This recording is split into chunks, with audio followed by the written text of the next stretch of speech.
starting now. Here we go. So everyone, thank you very much for joining us today. My name is Michel. I'm delighted to welcome Dr. Corinne Jones tonight, who is going to talk to us about breathing and voice in Parkinson's disease. But I would like to say a few things before we get started with the main topic of the day. The first thing is that, as I said, the session is being recorded. It will be posted on our YouTube channel. To find our YouTube channel, you just have to type "no silver bullet for PD." So in one word, no silver bullet, the figure 4 and letters PD for Parkinson's disease, no silver bullet for PD will allow you to see, of course, from tonight or tomorrow to review what we have discussed today, but also to see previous recordings of other sessions that are quite interesting.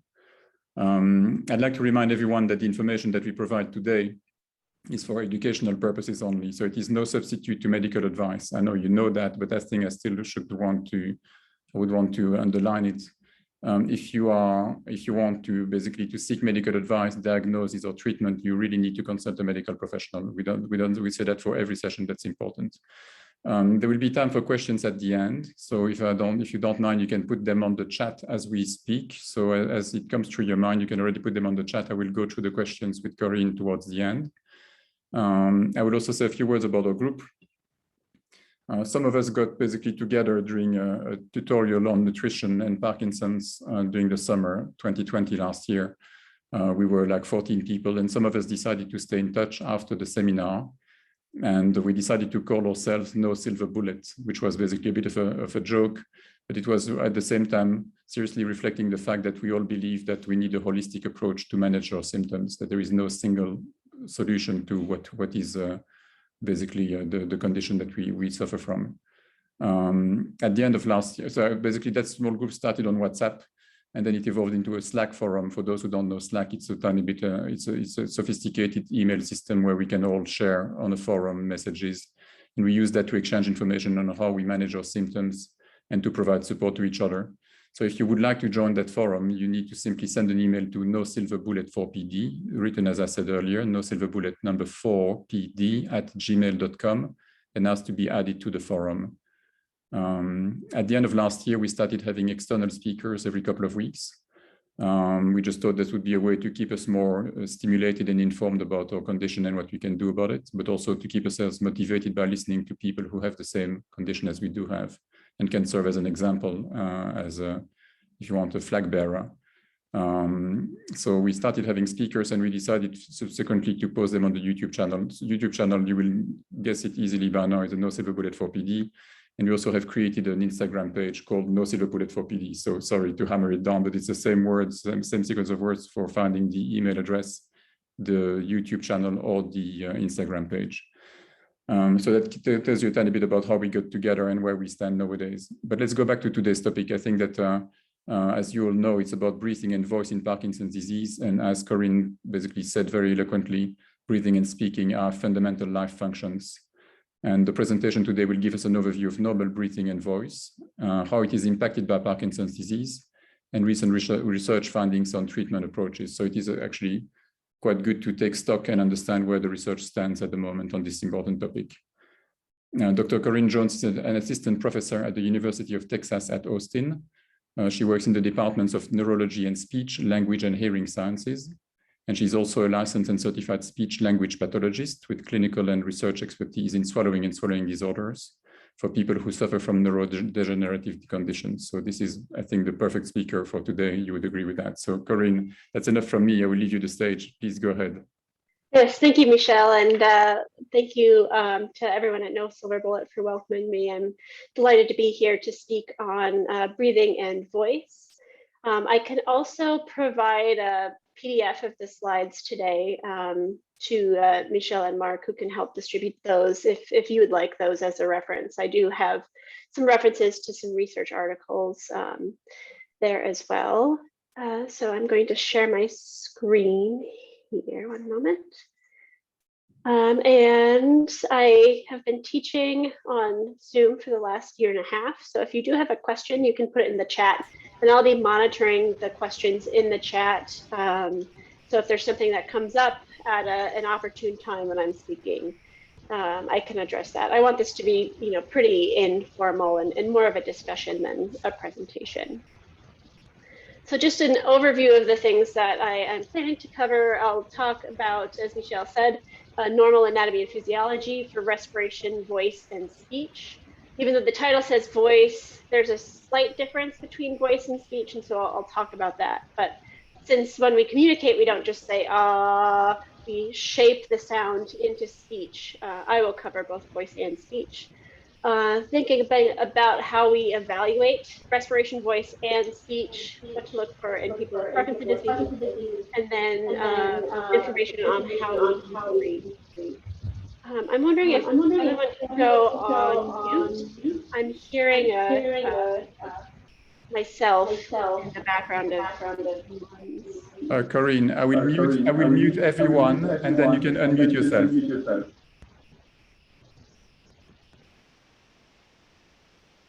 There we go. Okay, thank you. All right. So talking about normal anatomy and physiology, I'll start with respiration. I kind of like to start from a bottom up perspective because that's kind of physiologically how we produce speech.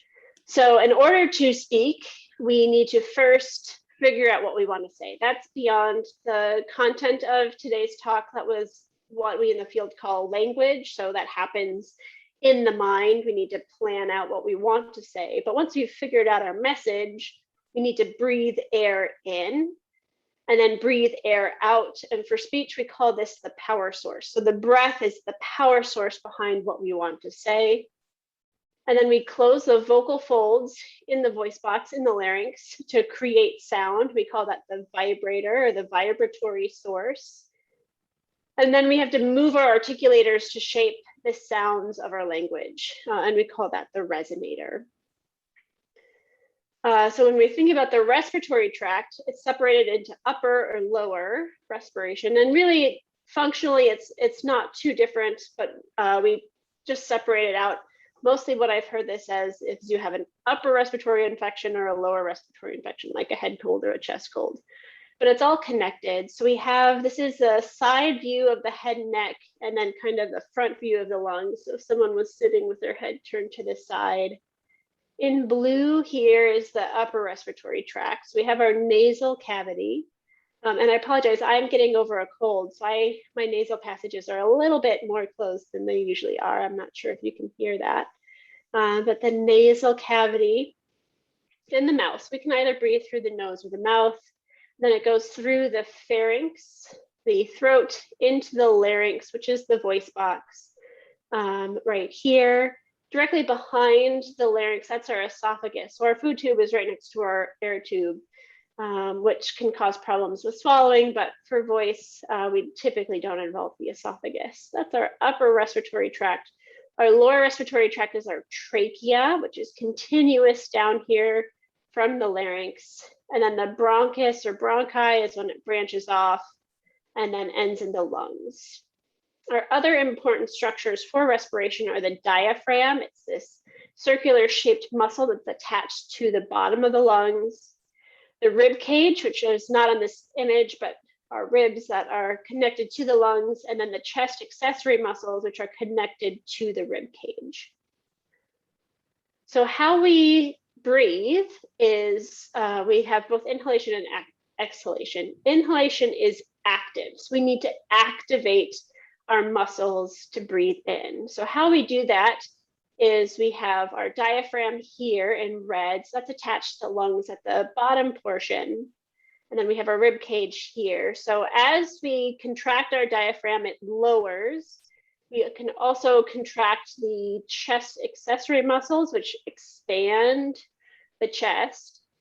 And both of these things make the area within the lungs larger. If we think back to our basic physics, if we have a container that increases in space, the relative air pressure is going to go down. When that relative air pressure goes down, relative to the outside, then air comes in. So we take a deep breath, we expand the lungs by using our chest and our diaphragm. Air comes in, and that's an active process. We have to activate muscles to do that. When we exhale, it can either be passive or active. When the diaphragm relaxes, it goes back up. When the chest muscles relax, the elastic properties of the chest bring it back in. So again, that lung space is decreasing, so the relative air pressure is increasing compared to outside, and so then air flows out. Again, we can just relax our muscles, and that with the elasticity of the muscles and the tissues around the lungs, that'll just come back to rest. So when we're just sitting and not doing anything active, that's a passive process. We just relax those muscles. When we're exercising or when we're speaking, we have an active process. So you can actively contract some of the chest muscles to decrease that space. We can also contract our abdominal muscles, which will decrease that lung space to send air out. And so typically the diaphragm is a stronger muscle than the chest muscles. So you can actually put your one hand on your chest, one hand on your stomach, and breathe in. You can feel your hands move. And then you can kind of feel is your rib moving more or is your stomach moving more. And so if people tell you to take a belly breath, they mean they want your belly to stick out. They want you to use that diaphragm more to inhale, because again, that diaphragm is more of a stronger muscle than these chest muscles. So that's respiration. Larynx. The larynx is the voice box. And this is an image here again, looking from the side. Here are the lips, the teeth, the tongue, which is actually a big muscle. And below the tongue is the larynx. And so there's these cartilages, which in this image are green and blue. In real life, they're white. They're not green or blue, but just goes to show some of the structures here. And so there's different cartilage structures that keep this area open. And then if we were to look down, say with a mirror or with an endoscope, we would see the vocal folds. And they're in a healthy larynx, they're nice and pearly white. They're just tissue, so it's a muscle with specialized layering on top of it, which allows that vibration. People typically call them vocal cords. They're not actually like rope cords. In the biz, we call them vocal folds because it's more of a fold of tissue, but they're the same thing, vocal cords, vocal folds. So in order to create voice, we have to voluntarily close the vocal folds. So we have control whether they're open or they're closed. When we close them, they'll vibrate to create sound. So we close them and we have to send air through, and then they'll kind of flap in the breeze to create the sound that we hear when we make our speech. We can change the length of the vocal folds to change the pitch of the voice. So if we elongate them, it'll create a faster vibration, which will create a higher pitch. Same thing if we make them shorter, it'll be a slower vibration, which will create a lower pitch. And that has to do with the tension of the structures of the larynx. So again, if we elongate them, they can become more tense and then vibrate faster. Also, females have smaller larynges, and so they have a little bit more tension in the vocal folds, which is why females have a higher pitch. Also why children have a higher pitch, because their whole larynx is a little bit slower. Rui asks, do Parkinson's patients breathe less air, less oxygen? If yes, does that affect the brain? So respiration is impacted by Parkinson's disease because of different motor impacts and changes in automatic behavior. I actually don't know if there's any research if Parkinson's respiration impacts the brain, but I'm going to write that down, and I will get back to this group about that, because that's an excellent question and I want to know the answer to that. It's certainly not as damaging as say, having a stroke where you lose oxygen to the brain. But I will get back to the group on that. Excellent question. And this is a cross section. So if I were to look, this is from the side. If I were to look from the front, again, with this kind of cross section, this is what the vocal folds look like. So when they're closed, they're contacting each other. They start to open from the bottom. When they open up, they let air through. And then they start to close due to some physics properties of it's called the Bernoulli effect. But we have air pressure. This is air pressure, airflow. We have increased airflow when the vocal folds are open, and then decreased airflow when it's down. And this repeats over and over again. And that's the cyclical sound that creates the voice that we hear. This is actually what it looks like if I have a scope up through the nose or scope through the throat, and I'm looking, again, we have the white vocal folds, and you can see them come in and out and vibrate with each other. These other structures are just common structures of the larynx.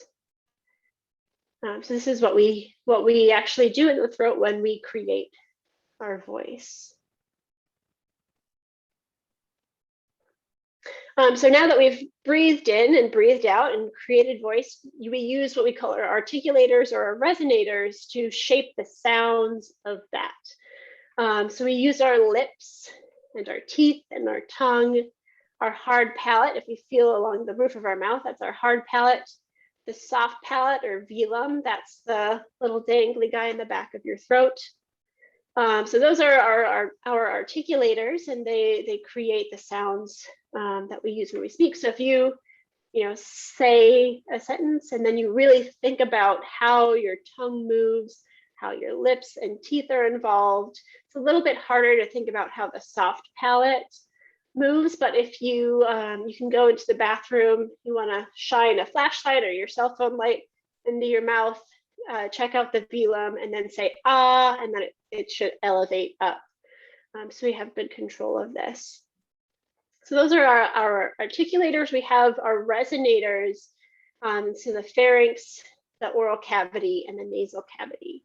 With the pharynx, it's just the shape of our pharynx. The air energy, the sound energy will bounce off the pharynx. So the shape of our pharynx will kind of create an additional layer of the tone onto our voice. And then we can either send the air out of our mouth primarily or out of our nose primarily. So in English, when we say the vowel ah, most of the air is coming out of the mouth. So if you say ah and then plug your nose, it shouldn't sound much different. Ah, because most of that sound energy is coming out of the mouth, and the soft palate is actually raised up and it closes off the nasal cavity. There are some sounds in our languages that are called nasal sounds. And so the sound food can sometimes go through the wrong pipe for people with Parkinson's. Oh, sorry, what was that?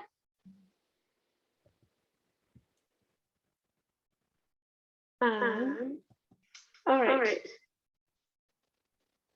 Okay, yes, Michelle, I will answer that question just in one moment. I want to finish my point on the resonators, but I will answer that question and the question about tonsils.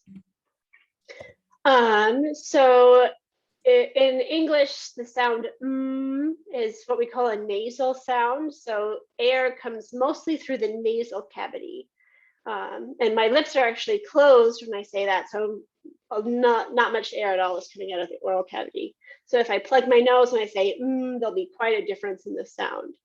And the sound can even stop completely. All right, so let me just address the questions. Mark asked, do tonsils or the lack of tonsils have an additional effect to breathing, speech, or swallowing? Maybe slightly. So tonsils are typically found on the very back and side walls of the pharynx. So if they don't really play too much of a portion of voice or swallowing, in that if you have them removed, it's not going to change too much. It might change the quality of your sound. If you've had them for a while, then you have them removed. There's just a little bit more space. And so the way that the air molecules bounce around in the pharynx might change slightly. There are tonsils or tonsil tissue in the nasal cavity that's called the adenoid, and it's back up right where the sphelum is. And so if that gets removed, it can kind of remove some of the tissue. So temporarily, you might have a difference in that sending air out or closing off this nasal cavity. But typically, we as humans respond and compensate to that pretty easily. Certainly, if your tonsils are inflamed, say if you're sick, they can be painful when you swallow, or food can get stuck to them as you're swallowing. But that's not typically severe enough to cause major problems. Michelle asks if I can explain how food can sometimes go down the wrong pipe while swallowing. So as I said before, the esophagus, the food tube, is right next to the airway. So when we swallow, our vocal folds close to protect the airway, and this whole larynx region moves up and away from its resting position. When it moves, there's a flap of cartilage here called the epiglottis that flips over the airway to close it off. So then when the food goes by, it bypasses the airway and goes into the esophagus. In people with Parkinson's disease, sometimes the food goes into the throat before the reflex part of the swallow is triggered. So the airway isn't closed yet. And that's how things can go in. Also, the airway might not close fully. And so as food is going past, some might sneak into the airway. And then finally, if there's any residue left over in the throat after we swallow, then it can spill into the airway. So there's a few different ways that food can go down the wrong pipe in people with Parkinson's disease. And sometimes, even in healthy individuals, but also in people with Parkinson's disease, sometimes we are unable to feel when food goes down the wrong pipe. So that's why in people with Parkinson's disease, we recommend a swallowing evaluation, especially if there's concerns with weight loss or airway infections like pneumonia. And it looks like Francia gave some information from a book about respiration and Parkinson's. Thank you for sharing that. Gary asks a great question about why people with Parkinson's have an issue with saliva, phlegm, or mucus. That's also a great question that's related to swallowing. So we actually create about 1 liter of saliva a day, and we just subconsciously swallow that down. The sensation in the throat in people with Parkinson's disease is generally reduced.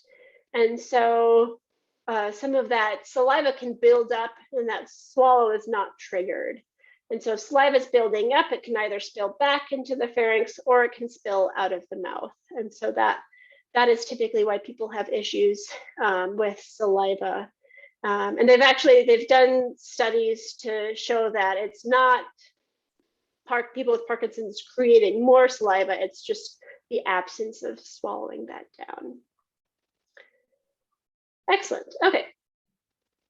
Moving on. So this is actually an MRI video of someone speaking, but it's a good way to just kind of see these structures in action. So this right here is that soft palate, that phylum. It's sometimes closed, it's sometimes elevated, depending on what we're saying. You can see the lips and the tongue move, and even there's some movement down near where the larynx is. But to create speech, we have to inhale, we exhale to produce voice, and then we move those articulators to shape the sound. And you can actually see it's quite fine-grained movements of the tongue, but that just changes how the sound is produced. All right, so now in the second part, I'll talk about how we evaluate respiration, voice, and speech in Parkinson's disease, what kind of things we're on the lookout for, and then current best practice options for treating respiration, voice, and speech issues in Parkinson's. But actually, I'm sorry, I kind of have it flipped. So first we'll talk about respiration, voice, and speech in Parkinson's disease, things that we're looking out for. So voice and speech impairments are present in about 90% of people with Parkinson's disease, and they're certainly more impacted in some versus others, but there is some slight differences. Respiration, voice, and speech are motor tasks, and so they're impacted by the motor signs of Parkinson's disease. So we might see something like hypophonia, which is similar to hypokinesia, so that decreased movement also can happen in the larynx, as there's that decreased loudness in our speech. There's also reduced internal cueing, so generating a certain amount of motor actions without external impact. There's that impaired automatic movement, so we see that in gait, facial expression, speech, and respiration are those automatic movements, and so that's impaired in Parkinson's disease. And then there are alterations in some sensory and time processing. So I talked about sensation a little bit for saliva, but that plays a role in speech and voice and respiration as well. The research out there show that levodopa and deep brain stimulation don't greatly improve respiration, voice, and speech. And there's a question from Gary about DBS impacting speech in a negative way. So some individuals can have a negative impact on their speech after getting deep brain stimulation. And there's not a great understanding of why. It's still kind of a question in the scientific community because we see such a great impact, positive impact on limb movements. It doesn't quite translate as well to speech or to speech and voice. And there's some hypotheses on why. Most of it is because the muscles that control our larynx and our articulators, those are controlled by a different motor system than the limbs. So the nerves that go out to the muscles in the limbs go down the spinal cord, but the nerves that control the muscles in the head and neck go through the brainstem. And there's just slightly different motor control for these muscles, even in healthy humans. So that might be one reason why. Also, there is some evidence to show that there's some Parkinson's disease neuropathology in the brainstem itself. So not quite in the basal ganglia, but in the brainstem, and the cell bodies for the nerves for voice and speech are in the brainstem. So that might also be a reason why it's not improved as much. Again, that's a big unanswered question why we see those negative impacts. There are some studies that show that different stimulation paradigms with DBS can have better outcomes with speech. So typically for limbs, that high frequency stimulation is really good to get to see decrease in Parkinson's symptoms. But there's some research showing that lower frequency stimulation might help voice, speech, and swallowing a little bit better.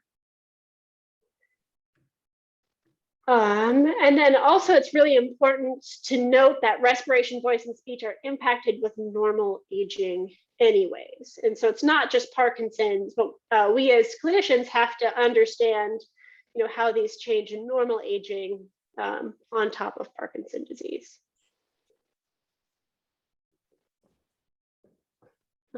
So there are certain respiratory specialists Apologies, my terminology is mainly based on US medical terminology, and so these might have slightly different names abroad. But pulmonologists are lung specialists. Respiratory therapists can help. They work mostly in hospitals, but they can help as well with some respiratory concerns. And then an otolaryngologist or an ear, nose, and throat doctor, they focus mainly on the upper airway. Though I believe it was Florencio was talking about some respiratory diaphragm work that she's been doing, and I'd be interested to hear about that as well. Maybe at the end she can share. It looks like she might have stepped away for a moment. So for a typical respiratory evaluation, we can look at a couple different things. There is bronchoscopy, so a camera goes through the mouth, through the larynx, through the trachea into the branches of the lungs. And this is just an image to look at the structural integrity of the airway. This is quite uncomfortable, so you're under anesthesia for this procedure. Pardon me. Spirometry looks at the speed of respiration. So you take a deep breath in and you blow as hard as possible, and this records how fast you're able to both breathe in and breathe out. You can look at inspiratory or expiratory pressures. So not speed, but sort of how forceful that air goes in and out. You can do maximal effort function. Again, we need not necessarily maximal effort to create sound, but we can measure the kind of force of the respiration using these pressure measurements. Then we can look at blood oxygen level by pulse oximetry. And so it's an infrared light that actually measures the oxygen in the blood. Respiratory changes in Parkinson's disease could be caused by upper airway obstruction. So, you know, a narrowing of the pathways in the lower airway or upper airway. Restrictive respiratory dysfunction, that would be lower airway. And then abnormal central nervous system control of respiration, which is just a fancy way of saying, you know, the brain is not controlling respiration as it should. And symptoms might appear as shortness of breath, which the medical term is dyspnea. Noisy breathing can either happen on inhale or exhale, which we call stridor. Sleep apnea, which is a pause in respiration during sleep. You might have respiratory swallowing in coordination. So like I said, we have to stop breathing when we swallow, and if that's not quite coordinated as well, that can cause some issues. And then decreased cough efficacy. So if we can't take a deep breath in, we might have issues getting a nice cough. Pulmonary rehabilitation.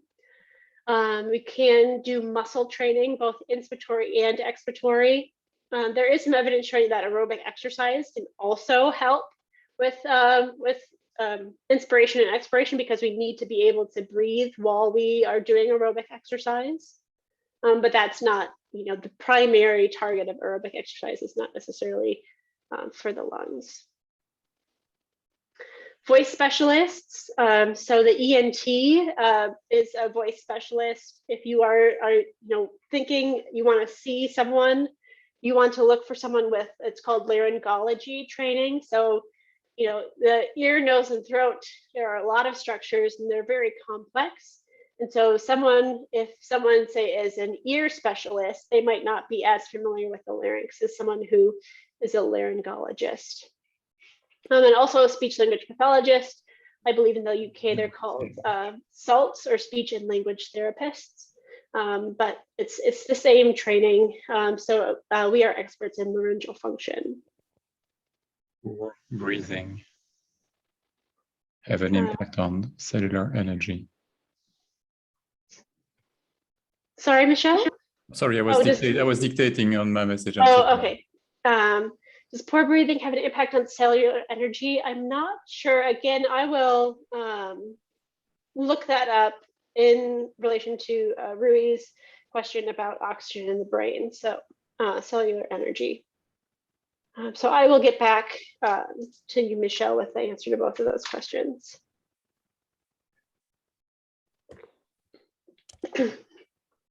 So the voice evaluation, we can do, it's called laryngoscopy. So that animation I showed before where those vocal folds were vibrating, that was a result of laryngoscopy.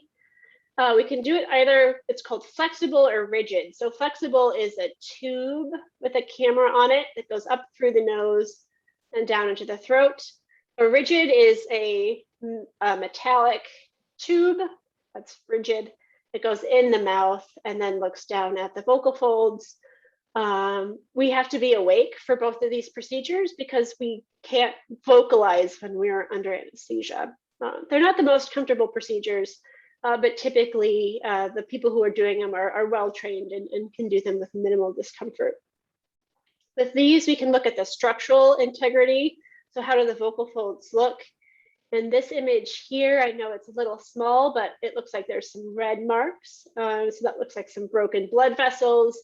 And so we can tell what is going on with the vocal folds. And then we can also see the movement. So how those vocal folds are vibrating. We can also do acoustic and aerodynamic testing. So this is a little mask here with some sensitive aerodynamic equipment that can tell us information about voice function or efficiency. So like I said, we don't need to use our full respiratory effort to speak, but if we need to use an elevated respiratory effort to get the vocal folds vibrating, that might cause some vocal fold injuries.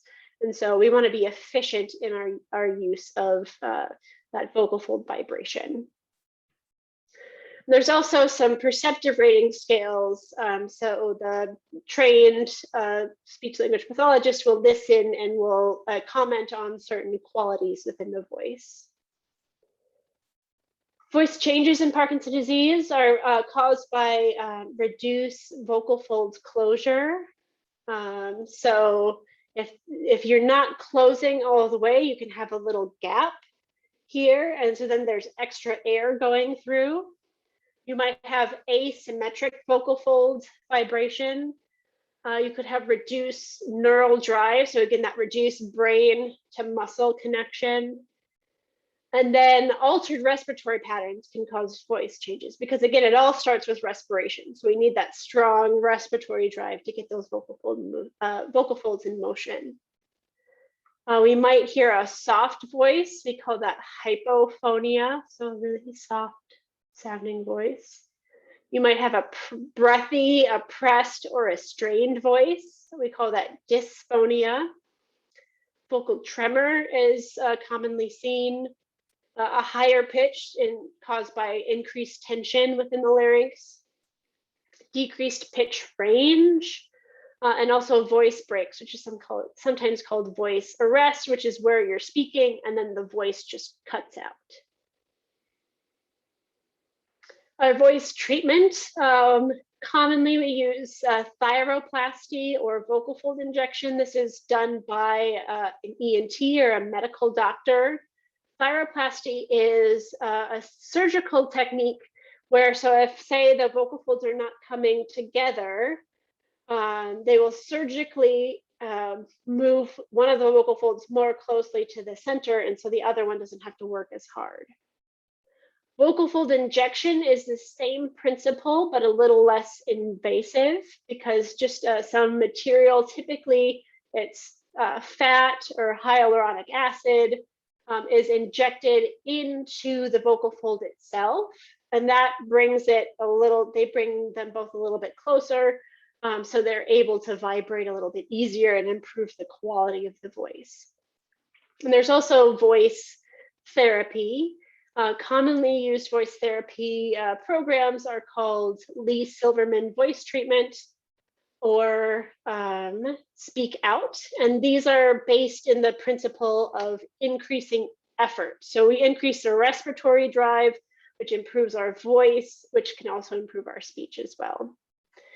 Lillian asked, how does stress affect the voice in the vocal folds? That's also a great question.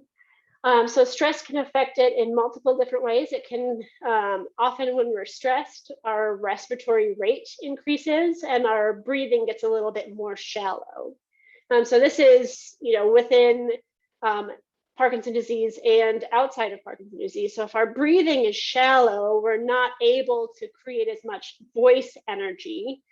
So our voice might sound a little softer or a little strained.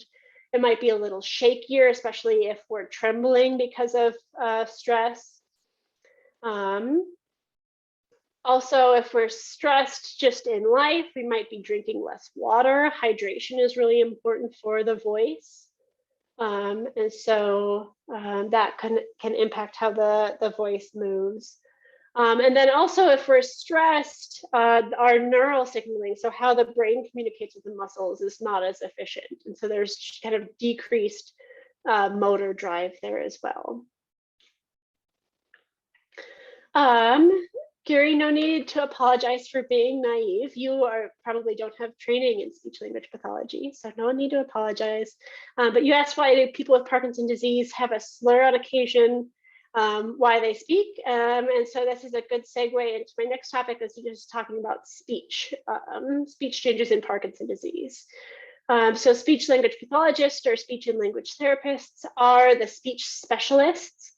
And so we will do a speech evaluation.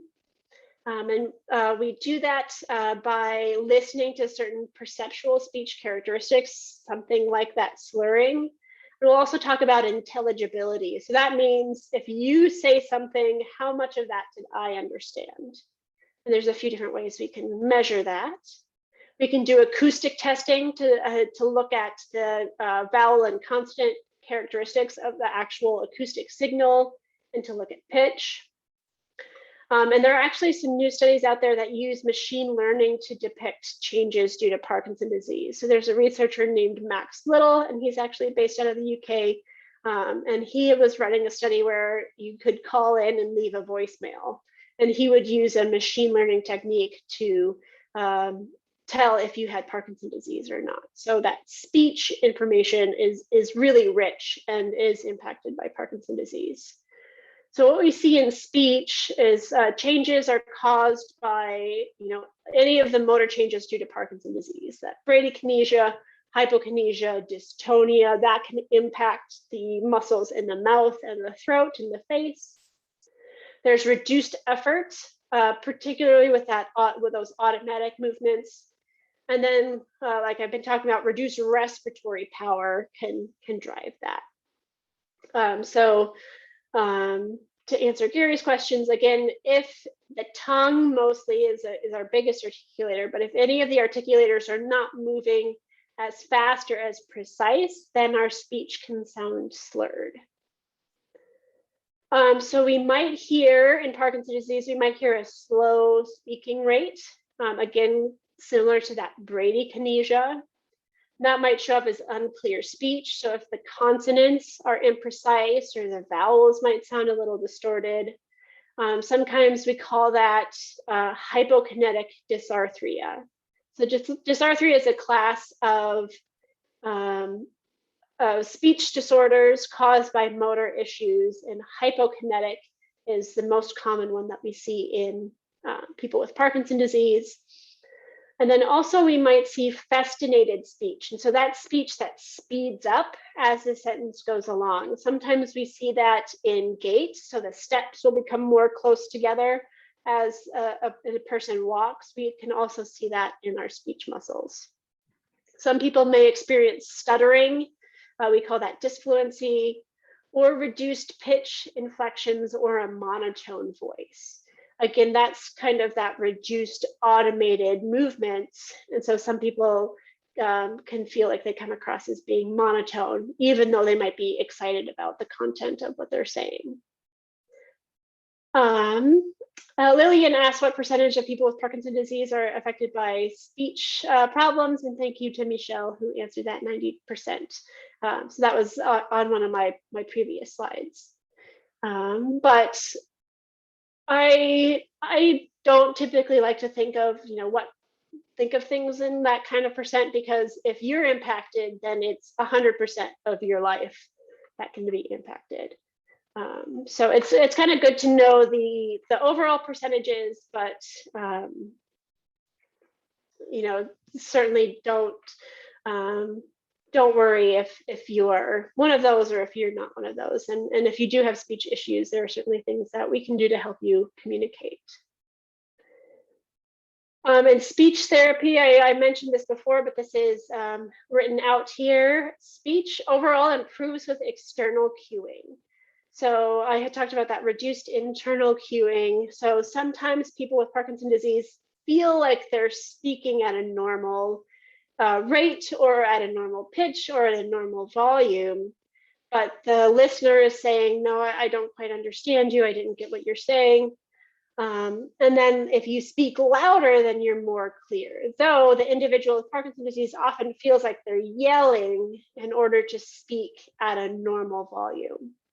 And this external cueing, or like working on the internal cueing, is really the reasoning behind this LSVT loud and speak out, is increasing the energy and increasing the intention behind what you're saying, and that results in increased volume and then increased intelligibility. There's also a device, it's called the Speech Vive. I do not know if it is available in the UK, but it is shown here. It's worn very similarly to a hearing aid.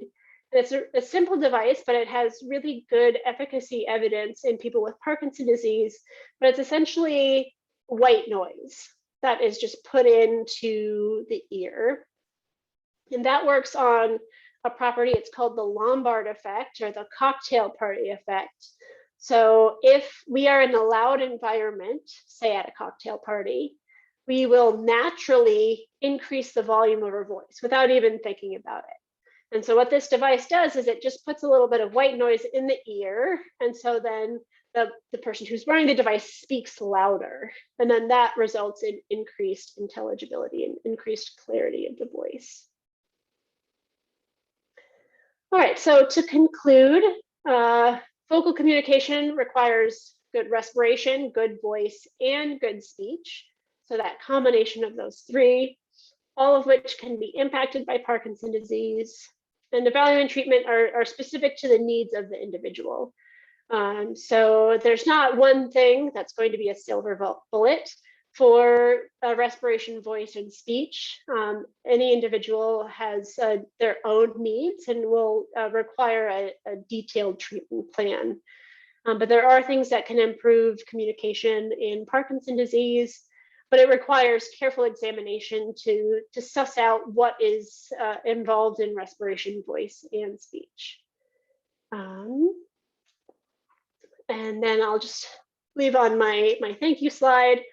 So this is my email address. And so if you have any questions, please feel free to email me.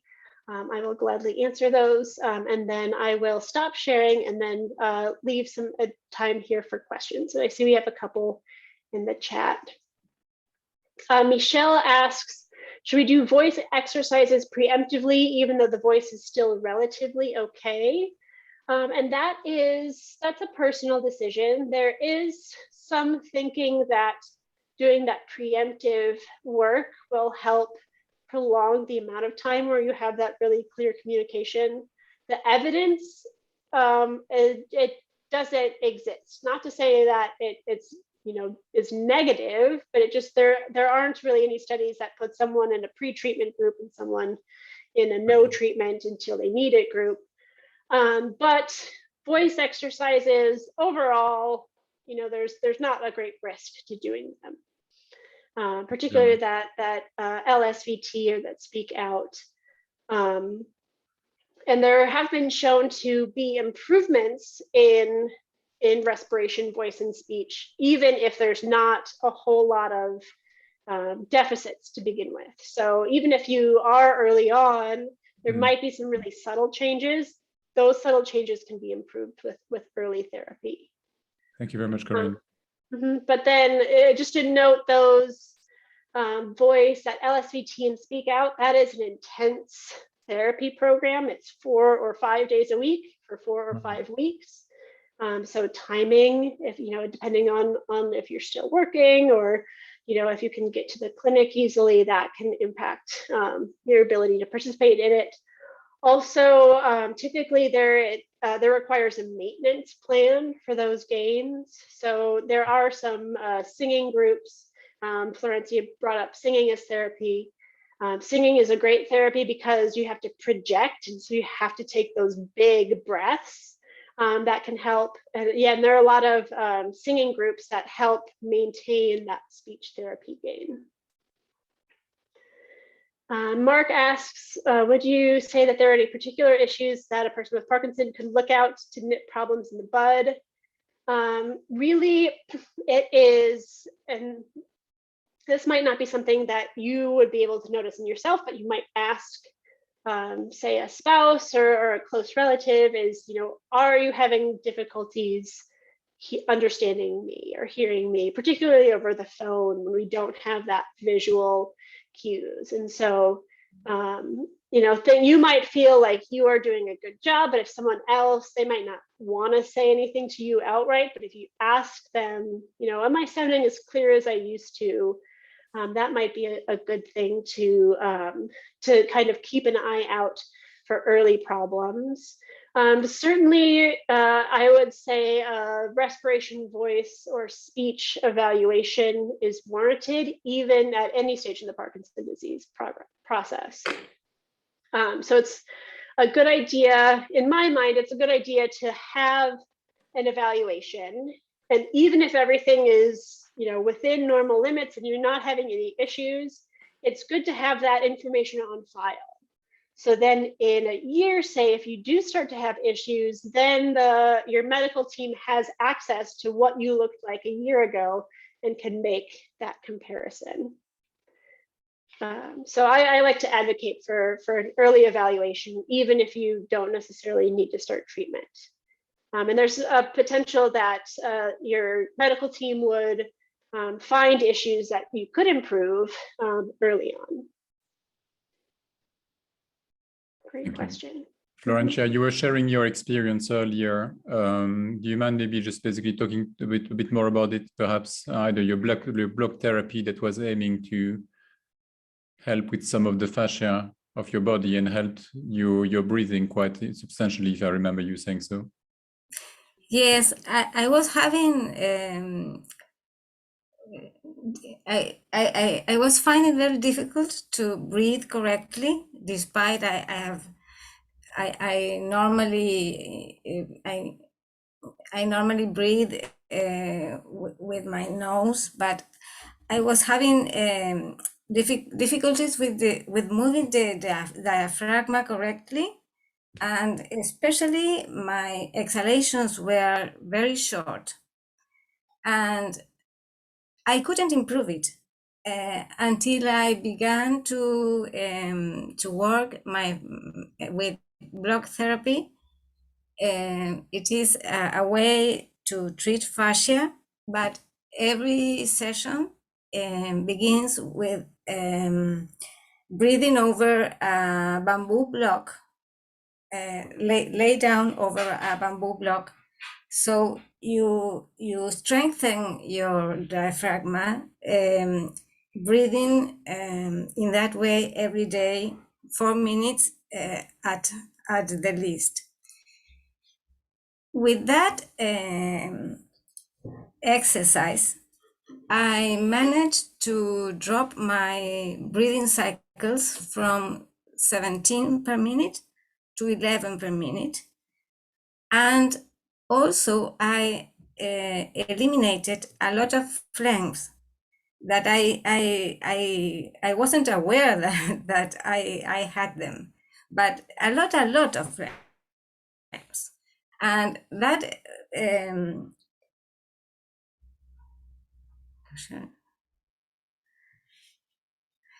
and that allowed for the moment, actually. I don't know what is happening with the screen. And that allowed me a lot of